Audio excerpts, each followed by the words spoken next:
Assalamualaikum warahmatullahi wabarakatuh. Baiklah semua, pada hari ini kita akan belajar mata pelajaran munakahat. Sebelum itu, marilah sama-sama kita membaca doa belajar. Bismillahirrahmanirrahim. Allahumma aftah alaina hikmataka wanshur alaina min khazaini rahmatika ya arhamar rahimin. Rabbi shrah li sadri wa yassir li amri wahlul 'uqdatam min lisani yafqahu qawli. Amin.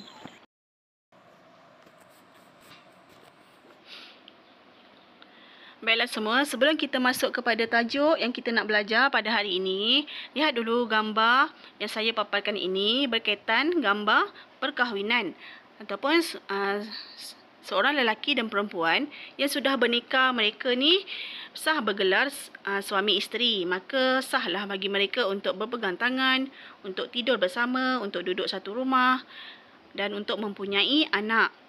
Baiklah. Suami dan isteri ni mestilah hendak mempunyai keluarga yang bahagia, menjadi pasangan yang bahagia. Namun, ada juga berlaku pergaduhan di antara suami dan isteri. Baiklah, lihat gambar yang di tengah-tengah tu. Sepasang suami isteri sedang bergaduh. Apa punca mereka ni bergaduh? Puncanya suami dia tidak mahu bersetubuh dengan isterinya. Dia cakap dengan isterinya, aku tidak mahu bersama dengan engkau. Ataupun dia cakap, wallahi, aku tidak mahu bersetubuh dengan engkau. Sama ada dia cakap lah, aku tak nak bersetubuh engkau selama 5 bulan. Ataupun dia tak cakap lah, dia cakap macam ni je, aku tidak mahu bersetubuh dengan engkau. Itu dah kira kata-kata mempunyai niat. Dia dah bersumpah tak nak bersetubuh dengan isterinya. Itu adalah contoh gambar katil lah. Maksudnya mereka ni tidur berasingan dan lelaki tidak mahu menyentuh isterinya, tidak mahu bersetubuh dengan isterinya. Maka isteri menjadi sedih. Kesian si isteri. Kesianlah bagi si isteri bila suami cakap macam tu. Baik. Jadi dalam Islam amat melarang sekali perbuatan yang macam ni. Baiklah. Tajuk yang kita nak belajar pada hari ini adalah berkaitan dengan lelaki, si suami dia tidak mahu bersetubuh dengan isterinya. Okey. Penerangan cikgu tadi berkaitan tentang tajuk ilak. Iaitu kita lihat pada pengenalan ilak. Sifat kasih sayang, kemesraan dan keinginan mengadakan hubungan intim persetubuhan suami dan isteri semakin pudar. Semakin pudar ni maksudnya hilanglah. Bila suami dah cakap macam tu. Suami cakap, aku tidak mahu bersetubuh dengan engkau. Maka hilanglah rasa kasih sayang, kemesraan. Jadi perkara ni tak eloklah untuk dilakukan oleh si suami. Baiklah, seterusnya ada suami yang sanggup melafazkan sumpah tidak mahu menyetubuhi isterinya. Itulah yang dipanggil ilak. Iaitu ilak adalah suami dilafazkan sumpah tidak mahu menyetubuhi isterinya. Itulah yang dicakap, aku tidak mahu bersetubuh dengan engkau. Dia dah niat macam tu, dia lakukanlah apa yang dia cakap tu. Baiklah, seterusnya, yang ketiga, Islam telah menyediakan tata cara yang lengkap untuk mengatasi dan menyelesaikan masalah yang berlaku dalam hukum ilak. Apabila berlaku perkara macam ni, iaitu berlaku ilak, maka ada juga penyelesaian yang boleh dilakukan di dalam Islam.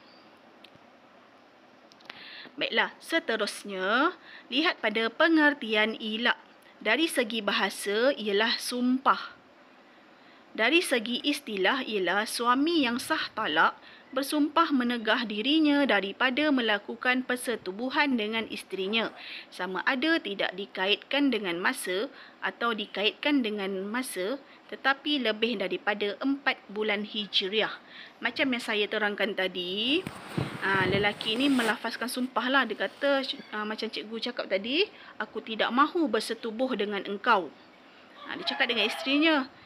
Yang kat sini dia kata tidak dikaitkan dengan masa. Dia tak cakap lah berapa bulan aku tak nak bersetubuh dengan engkau. Cuma dia cakap macam tu je. Tapi ada juga dicakap aku tidak mahu bersetubuh dengan engkau selama, contohnya, selama 5 bulan, selama setahun. Itu dia cakaplah tempohnya. Tapi ilak ni akan berlaku apabila lebih daripada 4 bulan Hijriah. Okey, dia tak nak bersetubuh dengan isterinya selama 4 bulan Hijriah lah. Ataupun lebih 4 bulan. Okey, bulan Hijriah ni adalah bulan Islam, iaitu Muharram, Safar, Rabiul Awal, Rabiul Akhir, Jamadil Awal, Jamadil Akhir, Rajab, Sya'ban, Ramadan, Syawal, Zulqaidah, Zulhijjah. Itu bulan-bulan dalam Islam. Dikira dalam bulan Islam lah. Baiklah, setakat ni saya harap semua faham apa itu ilak. Okey, baiklah, lihat pada info. Sah talak iaitu tidak dipaksa, tidak gila, dalam keadaan sedar. Maksudnya lelaki ni kan boleh jatuhkan talak 1, talak 2. Talak tu maksudnya yang menceraikan isteri. Suami ni bila dia menceraikan isteri tu bukan dalam keadaan terpaksa. Memang dia rela nak ceraikan. Dengan syarat suami ni bukan orang gila. Lagi satu, dia boleh ceraikan isterinya, sah talaknya apabila suami ni dalam keadaan sedar. Baiklah, ini adalah berkaitan tentang pengertian ilak. Baiklah, lihat pada dalil ilak. Dalil maksudnya bukti. Bukti ilak ni ada diceritakan di dalam Al-Quran. Lihat pada firman Allah Ta'ala, A'udzu billahi minasyaitonir rajim. Lillazina yu'luna min nisa'ihim tarabbusu arba'ati ashhur. فَإِنْ فَاءُوا فَإِنَّ اللَّهَ غَفُورٌ رَحِيمٌ وَإِنْ عَزَمُوا الطَّلَاقَ فَإِنَّ اللَّهَ سَمِيعٌ عَلِيمٌ. Sadaqallahul Azim. Baiklah, surah Al-Baqarah ayat 226 hingga 227. Artinya, kepada orang yang bersumpah tidak akan mencampuri isteri-isteri mereka diberikan tempoh 4 bulan Hijriah. Kemudian, jika mereka kembali kepada isterinya, maka sesungguhnya Allah Maha Pengampun lagi Maha Penyayang. Dan jika mereka berazam hendak menjatuhkan talak, iaitu menceraikan isteri, maka sesungguhnya Allah Maha Mendengar lagi Maha Mengasihani. Baiklah, ini adalah dalil bukti berkenaan tentang ilak. Baiklah, seterusnya hukum ilak. Lihat yang pertama, suami menarik balik sumpahnya. Okey, di sini suami boleh menarik balik sumpahnya. Dikata aku tak nak tidur, aku tak nak bersetubuh dengan engkau. Dia boleh tarik balik sumpahnya. Tapi dengan syarat, dia kenalah bersetubuh semula dengan isterinya dan dia kena bayar, si suami ni kena bayar denda. Okey, nanti cikgu terangkan apakah denda. Denda yang perlu suami buat. Okey, baiklah. Yang kedua, menjatuhkan talak kepada isterinya. Okey, jika suami ni dia tetap dengan sumpah dia. Dia kata aku tidak mahu bersetubuh dengan engkau, dia tetap ingin tak nak bersetubuh, maka dia hendaklah jika melebihi 4 bulan, maka suami ni hendaklah menjatuhkan talak kepada isterinya. Hendaklah suami ni menceraikan isterinya sebab kerana kesianlah isterinya akan sedihlah, sentiasa sedih, akan terasa terseksa. Okey, baiklah, seterusnya yang ketiga, oleh yang demikian harus bagi suami mensetubuhi isteri dan membayar kafarah sumpah atau menceraikannya. Inilah, jika suami ni tak jadi, dia nak tarik balik, dia kenalah bersetubuh dengan isterinya semula dan membayar kafarah sumpah, bayar denda lah. Ataupun dia tak nak, dia tetap dengan dia punya sumpah dia hendaklah menceraikan isterinya. Ini adalah hukum ilak. Baiklah, seterusnya tindakan hakim. Okey, hakim ni orang yang berkuasalah untuk menjatuhkan hukuman. Baiklah, lihat, setelah habis tempoh masa 4 bulan Hijriah, maka hakim memberi pilihan kepada suami yang bersumpah supaya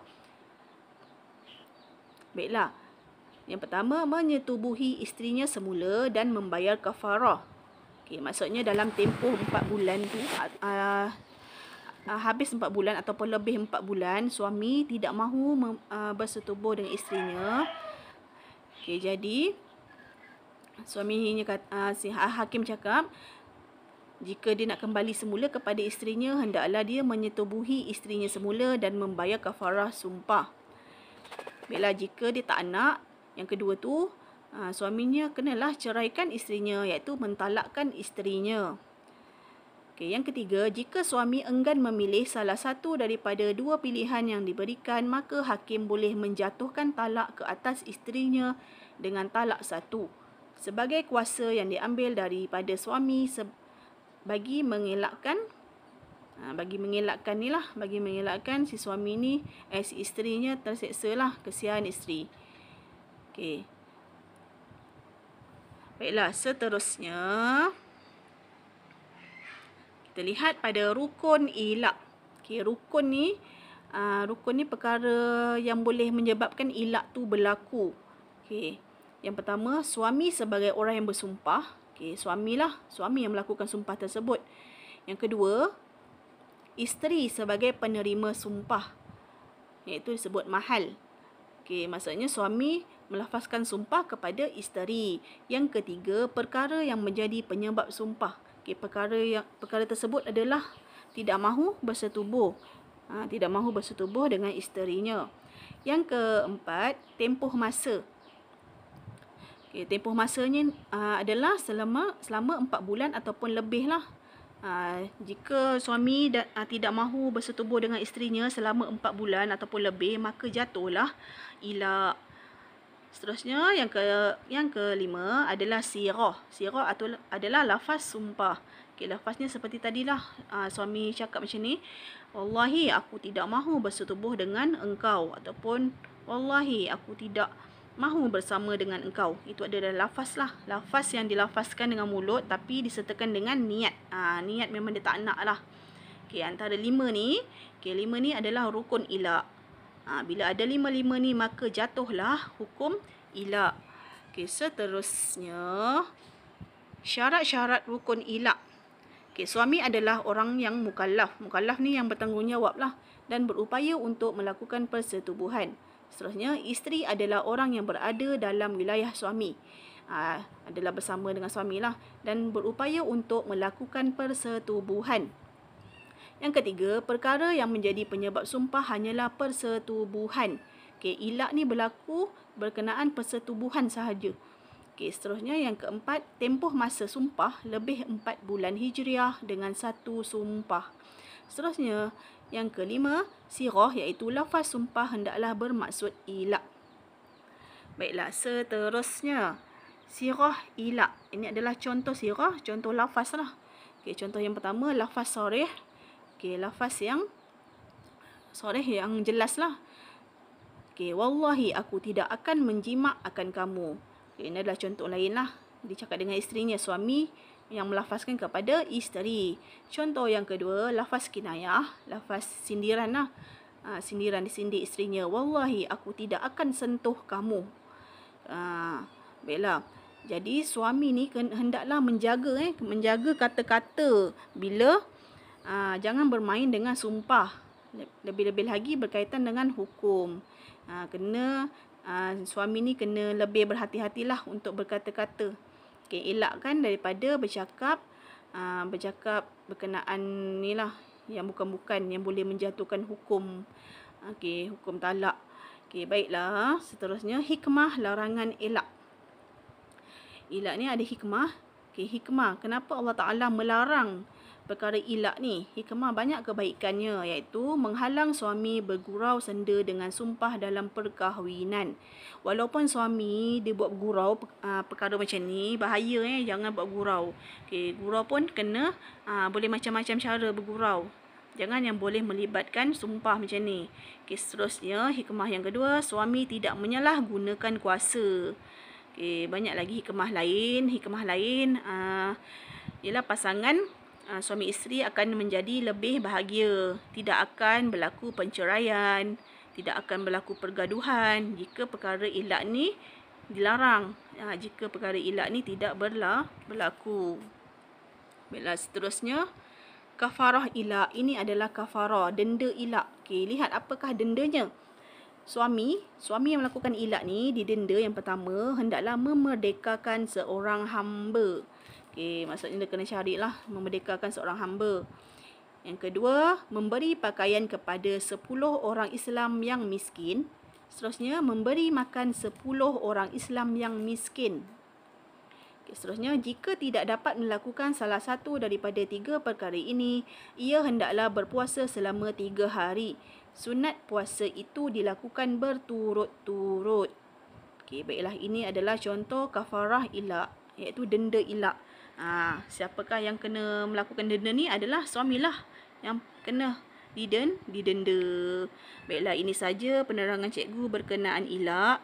Jadi saya harap semua pelajar faham berkenaan ilak.